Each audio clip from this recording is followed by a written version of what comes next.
ક એની અંદર વિકલ્પો આપેલા છે। વિકલ્પો તમારે 12 માર્કના રહેશે। પહેલું, રાઈના પાકને કયા વર્ગમાં વર્ગીકૃત કરાય? તો રવિ પાક। બીજું, નીચેનામાંથી કયું કૃત્રિમ ખાતર નથી? તો વર્મી કમ્પોસ્ટ। નંબર 3, ઇન્ફ્લુએન્ઝા શાનાથી થતો રોગ છે? તો વાયરસ। નંબર 4, શીતળાની રસી કોની શોધી હતી? Doctor Edward જેનરે। નંબર 5, નીચેનામાંથી પૈકી કયું અશ્મિ બળતણ નથી? તો કોલસો। નંબર 6, કોલસામાંથી કોક બનાવવાની પ્રક્રિયા દરમિયાન આડપેદાશ તરીકે કયો વાયુ મળે છે? કોલગેસ। નંબર 7, નીચેના પૈકી કયા બળતણનું કેલરી મૂલ્ય સૌથી વધારે છે? હાઇડ્રોજન।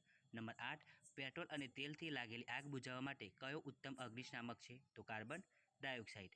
નંબર 9, સાતપુડા જંગલમાં કયા ઊંચા વૃક્ષો જોવા મળે છે? સાગ। નંબર 10, ભારતનું પ્રથમ આરક્ષિત જંગલ કયું છે? સાતપુડા।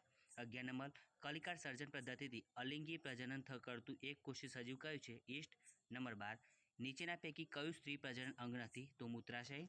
હવે વિદ્યાર્થી મિત્રો, બની અંદર વ્યાખ્યાઓ આપેલી છે। વ્યાખ્યાઓ તમારે ગમે તે 4 લખવાની છે અને 4 માર્કની છે। તો કઈ કઈ વ્યાખ્યાઓ છે જોઈએ। નિંદન, સૂક્ષ્મજીવો, પુનઃપ્રાપ્ય કુદરતી સંસાધનો। નંબર 4, જ્વલન બિંદુ। નંબર 5, કાર્બોનાઇઝેશન।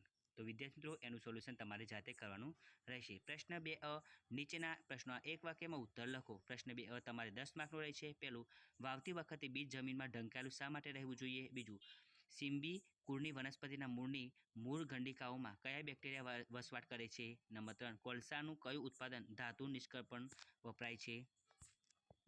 આગળના જોઈએ વિદ્યાર્થી મિત્રો પ્રશ્નો। નંબર 4, સીએનજીનું પૂરું નામ જણાવો। નંબર 5, બળતણનું કેલરી મૂલ્ય દર્શાવવા માટેનો એકમ જણાવો।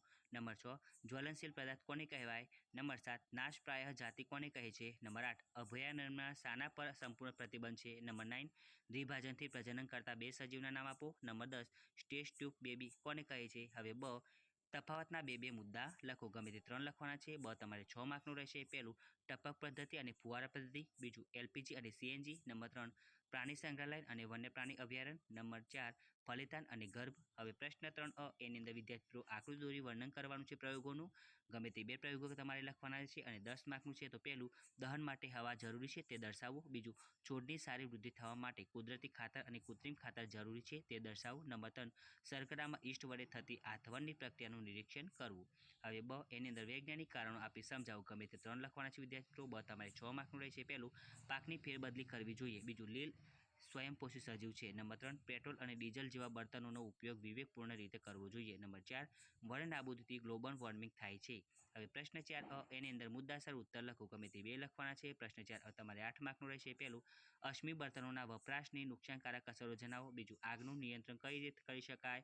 નંબર 3, વન નાબૂદીના કારણો જણાવો, તેના પરિણામો એટલે કે અસરો જણાવો। બ, એની અંદર ટૂંકમાં ઉત્તર લખો। ગમે તે 4 લખવાના છે। બ તમારે 8 માર્કનું રહેશે। પહેલું, કૃત્રિમ ખાતર વાપરવાના ગેરફાયદા જણાવો। બીજું, સૂક્ષ્મજીવોના વ્યાપારી ઉપયોગો જણાવો। નંબર 3, મચ્છર રોગના ફેલાવામાં કઈ રીતે કારણભૂત છે? નંબર 4, કોકના 2 ગુણધર્મો અને 2 ઉપયોગો લખો। નંબર 5, પુનઃ અપ્રાપ્ય કુદરતી સંસાધનો એટલે શું? ઉદાહરણ આપો।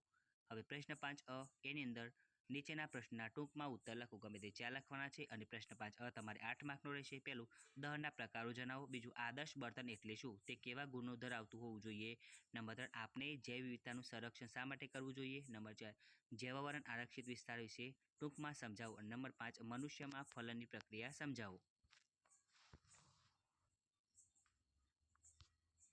બ, નીચેનાનું રવિ પાક અને ખરીફ પાકમાં વર્ગીકરણ કરો।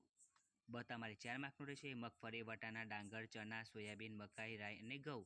ક, એની અંદર વિધાનો ખરા છે કે ખોટા તે જણાવો। ક તમારે 4 માર્કનું રહેશે। પહેલું, કોક એ કાર્બનનું લગભગ શુદ્ધ સ્વરૂપ છે। બીજું, કેરોસીન અશ્મિ બળતણ નથી। નંબર 3, ભારતમાં પ્રાકૃતિક વનોની મર્યાદિત કટાઈ માટે વન સંરક્ષણ અધિનિયમ છે। નંબર 4, ભ્રૂણ એક જ કોષનું બનેલું હોય છે।